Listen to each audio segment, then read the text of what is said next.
Good morning, everyone. I'm Jenny Quilliam, and I'm chairing this morning's session. Welcome to day 2 of the ANZREG conference, and I hope you all had an enjoyable dinner last night. Okay, our first 2 speakers are Julie Wright and Melissa McInnes, and they're going to speak on counter reports in Alma. So Julie's project manager at the University of Adelaide Library for the last 4 years, and she brought on board Alma and subsequent integrations. Does a lot of writing reports, analytics reports, and support and training of staff. Prior to that, Julie spent 5.5 years in the Ex Libris office as Director of Professional Services and was involved with implementation and support of customers in Australia and New Zealand. Before that, she was with Endeavour Information Systems in the Adelaide office, and prior to that, 3 years in the London office. She's presented papers on a number of topics at various customer meetings and conferences in Europe and in this region, and she wants to help simplify, streamline and automate the population and provide managers with usage statistics to help demonstrate value. Melissa is the Library Officer from RMIT University Library in the e-resources and serials section. After 10 years in the public library sector, Melissa has been working in academic libraries for just over a year. So statistics, spreadsheets and troubleshooting are a core aspect of the work of the e-resources and serials team at RMIT, and working on the counter reports in Alma was an exciting opportunity for Melissa to utilise these skills within a new product. So would you please make welcome Melissa and Julie.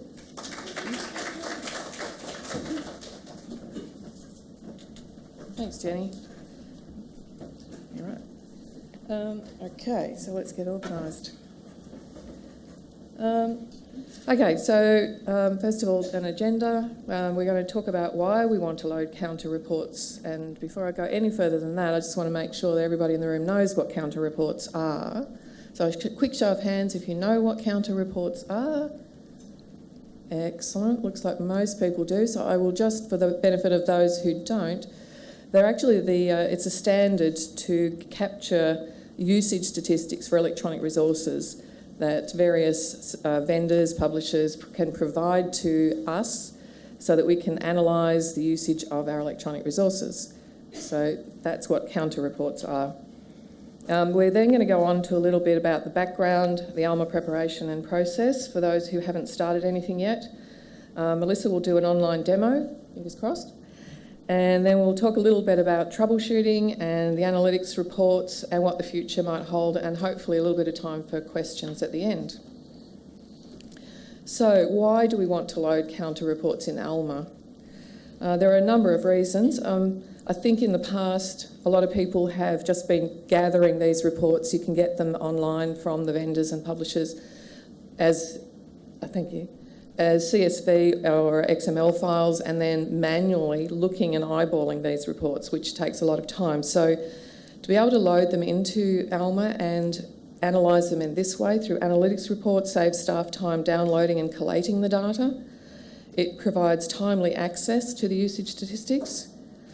RMIT actually manually collect the usage statistics biannually, while we at Adelaide University do it quarterly. It's dependent on your needs, obviously. And the Sushi harvests data monthly, which is then monthly by the vendors, so then that's available in Alma and in analytics. It provides access to all usage data in one location. So any counter reports you can't harvest via Sushi, you can still load manually.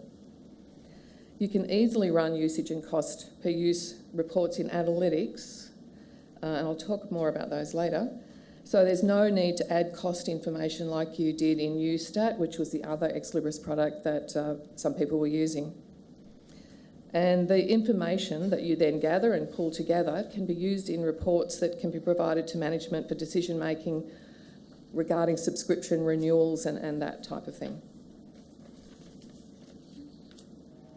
Oops. Whoops, wrong way. So a little bit about the background. University of Adelaide, we started using UStat to load counter reports in 2014, and some of you may remember I've presented on that topic at previous ANZREG conferences. RMIT had made limited use of UStat and manually created spreadsheets to collate all usage statistics for a particular year and resource type. Counter in Alma now provides the ability to automatically harvest via Sushi other kinds of reports, because in USTAT it was limited to JR1 and DB1 reports, and you couldn't actually add any Sushi vendors. So it has seen a great improvement from using USTAT or doing things manually. Excuse me. Now, one of the things that I really wanted to talk a little bit more about was really the preparation that we did, and I don't expect you to necessarily be able to read that table because it's actually in the Knowledge Centre. Whether you're coming from USTAT or whether you're starting fresh, there's a couple of things to think about, and to think about the report types and the gathering of information. So what's on the screen there in the table is, as I said, from the Knowledge Centre. It's a list of all of the counter reports that are supported by Ex Libris in Alma, either manually or via Sushi. So you can check that. It changes pretty much each month. They are introducing more reports that are supportable. If you're coming from USTAT, you have been actually loading the data, and if you've sat in on Yoel Kortich's presentations recently, he did talk about how that worked with USTAT, that it actually was being pushed to Alma, but hidden, and then it gets harvested through to analytics, or published through to analytics. So you were able to run your reports in analytics from USTAT, but even to this day, you can't see the USTAT data in Alma. We're working on that with them because we think that's important, to be able to see it, so that sometimes you can delete it. So if you're coming from USTAT, you will be able to export a list of the existing Sushi accounts that you've got set up in USTAT, but you do have to manually input them. We only had maybe 50 or 60. It really didn't seem a huge task, so we did it manually. Ex Libris have said that they will migrate your subscriber or subscribers if you've set it up in USTAT, sorry.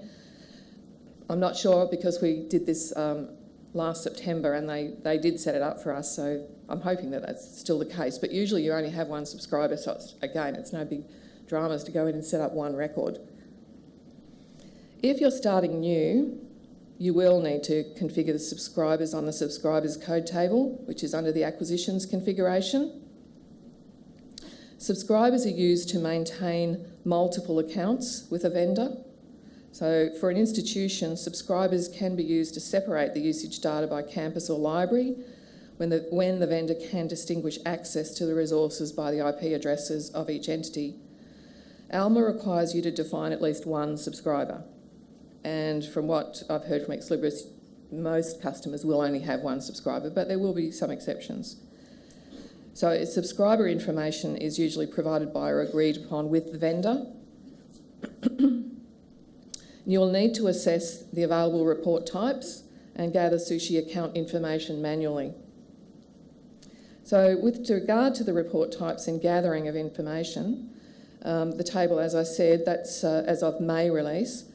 Those are the report types that are supported in Alma and those that are planned by Ex Libris, so they do have those as well. With the gathering of the information, you can usually find the Sushi account information when you go on to the vendors' websites, but sometimes it's hidden away. You really do have to search sometimes for it, because you do need your credentials in order to set up the Sushi harvesting. Nobody else has it, only you have it. If you can't find it there, we would suggest you contact the vendor. You can usually find their support link and contact them and talk to them a little bit about the counter reports via Sushi and your credentials. And multiple reports from the same vendor do actually require multiple Sushi accounts in Alma, and you'll see that when Melissa does the demonstration.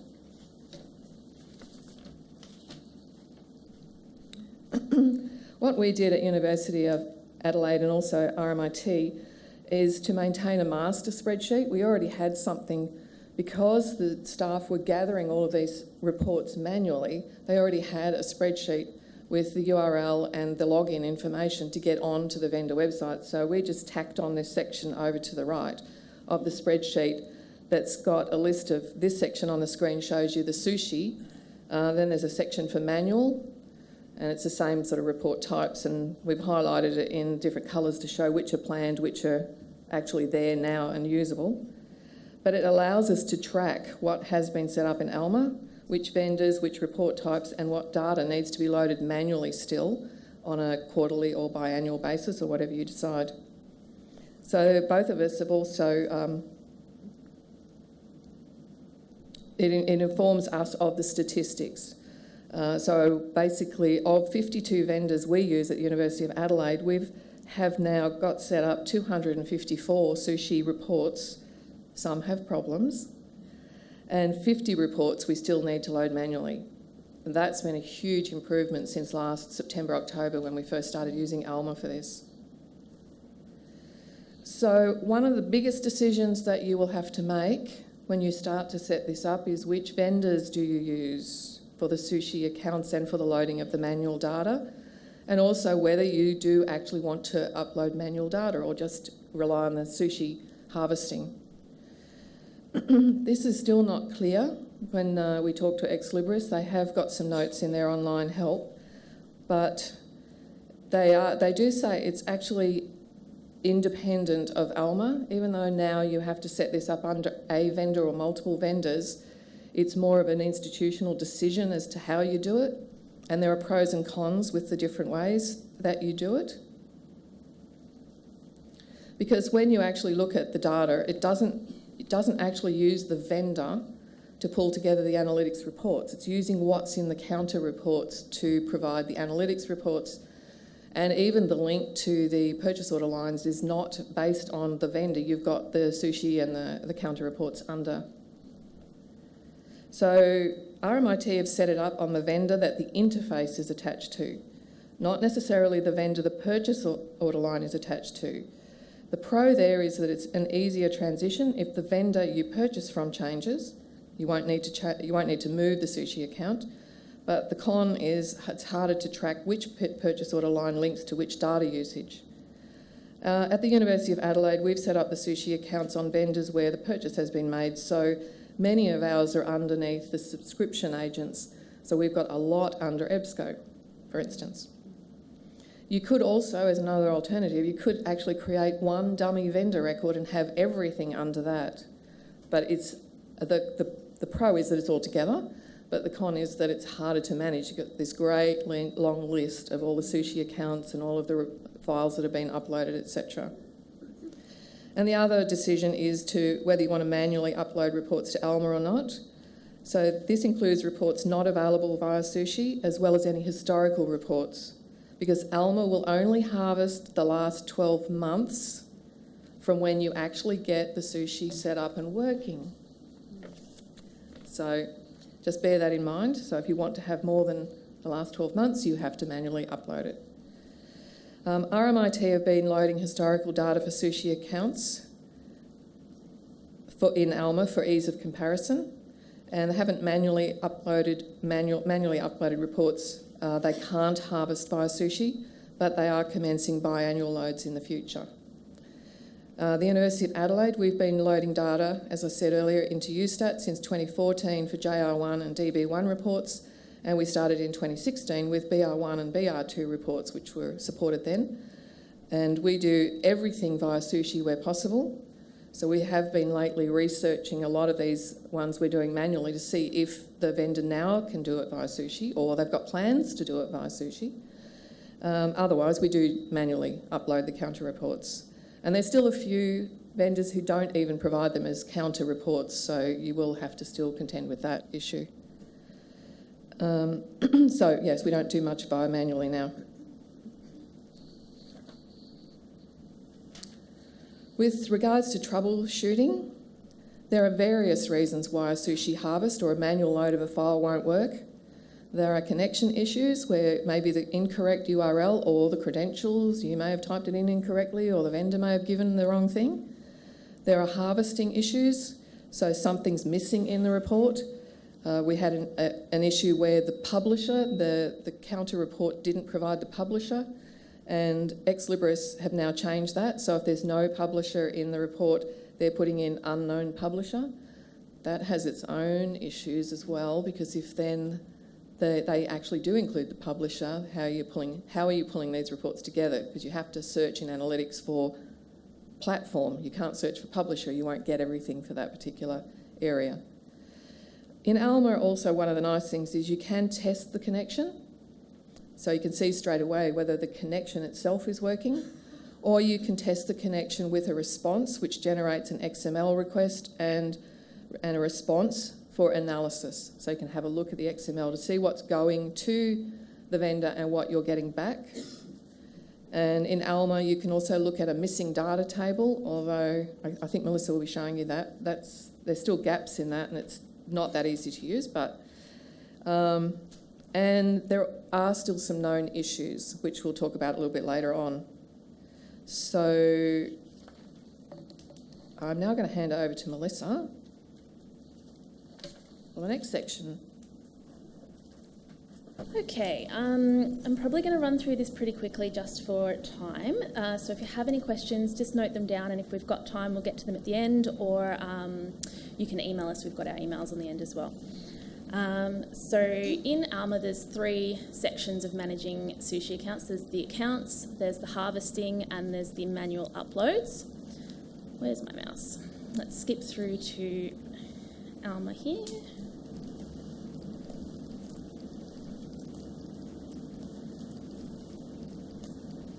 Hopefully I got the password right. Yes. Okay. So you'll find your sushi accounts under the vendor section.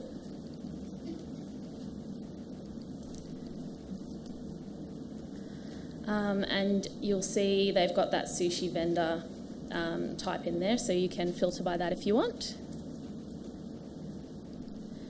And we'll have a look at one that I think is functioning.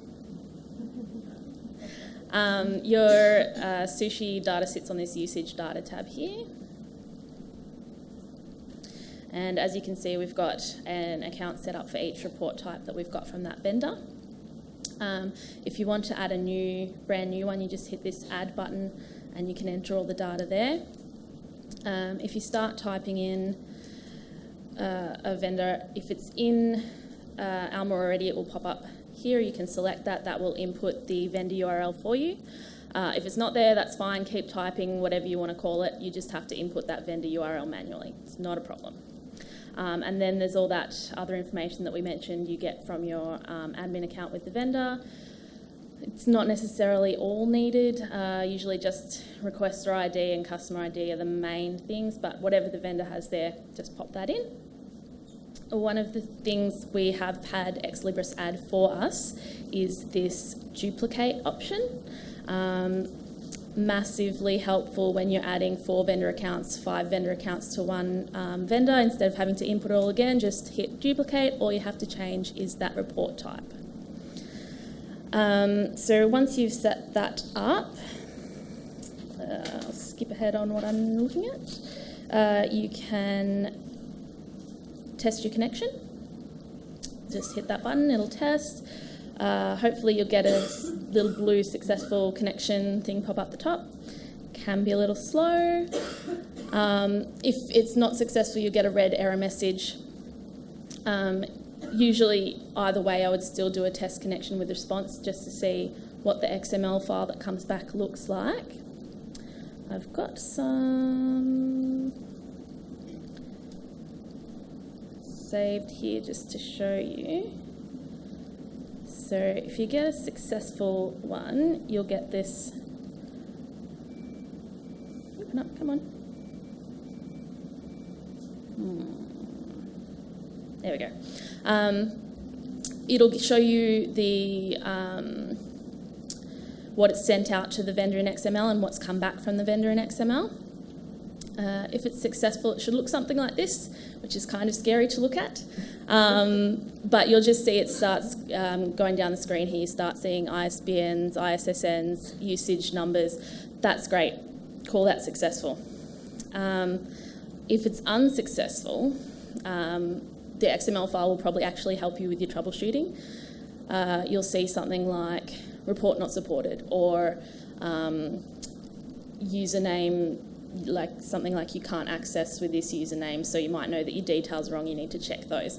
So it's just helpful in a bit of troubleshooting there.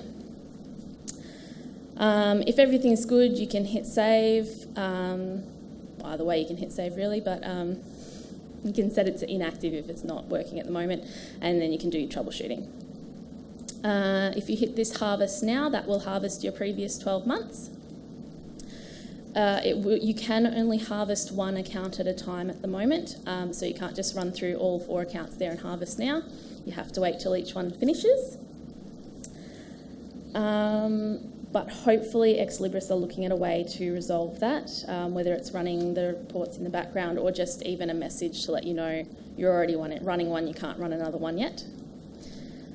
To see that data, you can jump into your jobs and just pick whatever date it was that you ran it. We've got a weekly sushi harvest set up. So that runs every Saturday morning for us. And I'll just show you an example of what that will look like. This is one that ran towards the start of the month, so we got a lot of successful and unsuccessful things coming through. You do have to hit this expand button to see the actual results of your report. This completed successfully just means the job ran, not that it necessarily harvested anything. So you can see there you've got your vendor sushi account, your report type, the date that it was looking at data for, and the status of what happened. So might be failed because there was no usage. I would then just do a quick check in the admin account of the vendor, see if there actually was usage or not. Quite often there's not, and that's fine. So failed doesn't necessarily mean failed. You'll see completed if it's gone through successfully. Some other error messages, which this one I'm still working with Wiley to resolve. These report types not found on the system, we're working with the vendors and Ex Libris to resolve. So you'll see a few things like that. It sometimes is a case of asking the vendor, it sometimes is a case of asking Ex Libris.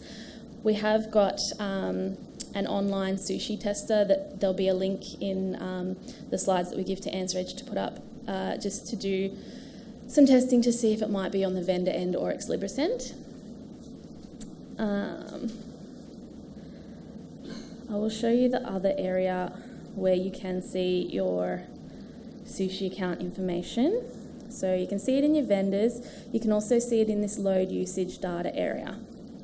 This is where you can access the sushi reports for all vendors at one time rather than just one vendor at a time. And you'll notice all the reports are down here as well, and you'll see that in the vendor section too. If they're successful or unsuccessful, they'll display there. And this is also where you can manually upload your data. You can do that in the vendor area as well. The only difference is in the vendor area, you won't see this vendor box. It's automatically the vendor you're in.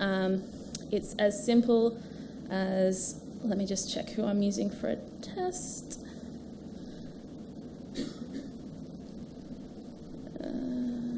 Pick your vendor if you're in that load usage data tab. If you're not, that's fine. Select. And pick the file you want to upload.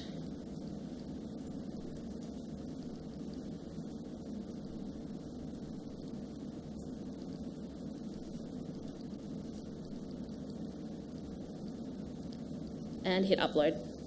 If it's successful, it'll just pop down to that bottom section there and you'll see it as successful, no problem. If it's not, you'll see these error messages. They're quite helpful. They tell you exactly where in the file the problem is, so you can go see what it says is there and what it says should be there and fix it. And then you can just upload the file again. Quite often you'll see lots of error messages like this because one thing has thrown the whole report out. So don't get terrified if you see a huge error message like that. Just start at the top and work your way through. You might also see if you're uploading an overlapping data message, which should look like this. It'll tell you which report type it's overlapping, which publishers, which platforms, and what data dates it's going to overlay.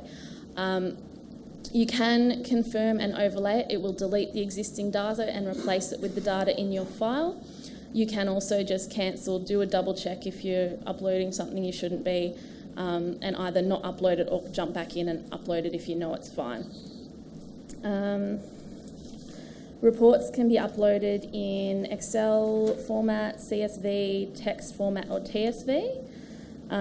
You shouldn't have any problems with any of those. If you happen to run into an error where one of them doesn't load, you can just save it as one of the other types and try again. Usually that will fix any problems I've had. And that's about it in terms of setting up accounts and loading reports. I will show you this missing data table, which is something, again, that we've asked Ex Libris to add. It was in UStat previously, but wasn't included in Alma when we started. But they've put it in for us, which is good.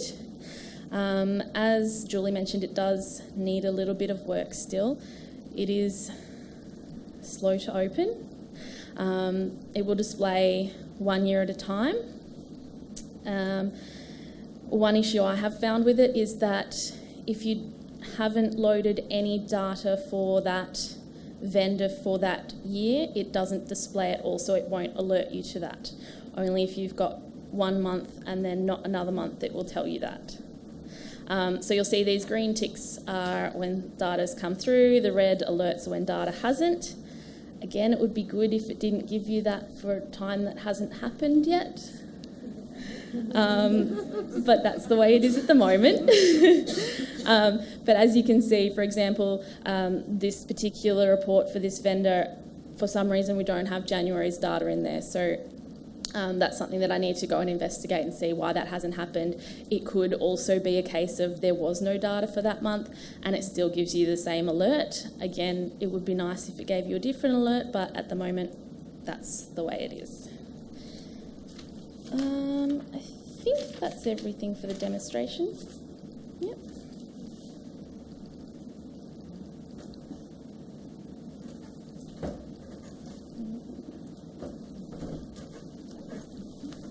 Thanks, Melissa. Just need to quickly move along with this. So the main aim of putting all that data into Alma is to get our analytics reports out.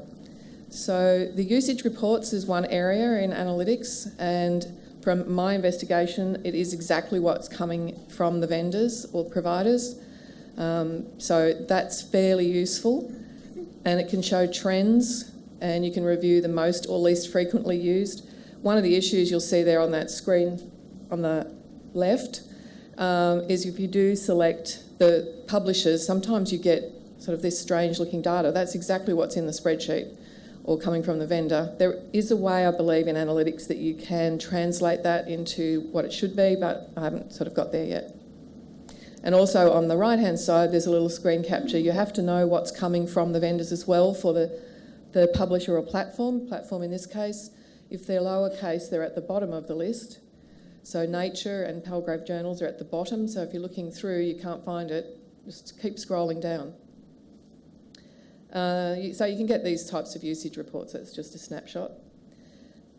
Then the big thing for us, of course, is cost per use reports. And the way that the cost per use reports work in analytics is it pulls the cost, the usage, then it calculates estimated usage if it doesn't have usage for the entire year. And then, of course, based on that, it can work out the cost per use. It also uses the metadata type in the purchase order line as journal or package at the moment, which is based on the order line type. I think there's still work to be done by Ex Libris in this area because as I said earlier, there are a number of new reports that are being loaded that don't actually really relate to journal or package, so that needs to be expanded. And again, you can use it to show trends, review the most or least expensive, and as I say, still more investigation to be done. So you can get nice, pretty graphs like this. The future. There are additional report types being supported. As I said, each month you need to check to see what is new and then try it. The BR3 reports are supposed to be supported manually, but I'm having problems with them. It only came with the May release, so I'm working with Ex Libris. There are more known issues to be fixed. We do have a list of either issues that they haven't slated for a release yet, but there are probably about 10 that are coming in future releases, June through to August, I think, or possibly even September. One of the other things that I wanted to just sort of flag here is that it's been really, really useful and helpful being on this base camp that Ex Libris set up to share new sushi details, share issues and troubleshooting resolutions and report issues with the other customers who are in this early tester phase. I don't know what we're going to do once this closes down. I have thought about, because base camp's free and I've got a base camp set up for a work thing, whether or not we do that, whether or not we can do something through the ANZREG committee. Although it is a global thing, we've got customers from Italy and from the US who are on this base camp, and they're using the counter in Alma. So it's a question. And the last thing you might want to be aware of is that counter release 5 is coming out, probably not until next year, but they are working on drafts of this at the moment, and that could change the playing field quite considerably because the layout of the reports is changing quite considerably. And I did say to Ex Libris, do you know about this? And they said, that'll keep us busy. So, yeah, that's about it. For further information, there's the explanation of what counter stands for, and there's a link, and information about Sushi. Managing the counter compliant usage data is the website, the knowledge centre, Ex Libris Knowledge Centre. And there's another one that I found from the UK that's quite useful called USUS. I don't know how they pronounce that. And it's a community website on library usage. So they have sometimes things on there like, oh, the Ingenta JR1 reports aren't working and we've told Ingenta. And so you might find that a useful resource as well. So thank you. Any questions in the last 1 minute?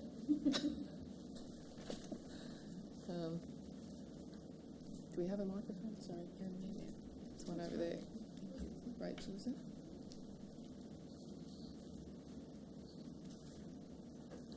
My question's around the cost of these reports, and we attended the webinar that Yoel had done the other week, so we had some questions on that. Mm-hmm. One of them is, if a resource is paid in the current financial year, and then we pay a prepay in that financial year for the next use of the resource, and the fund is what's informing the cost per use, how are you going to do your cost per use reports to make sure that the money's not doubled up in 1 year and then not showing in the next year?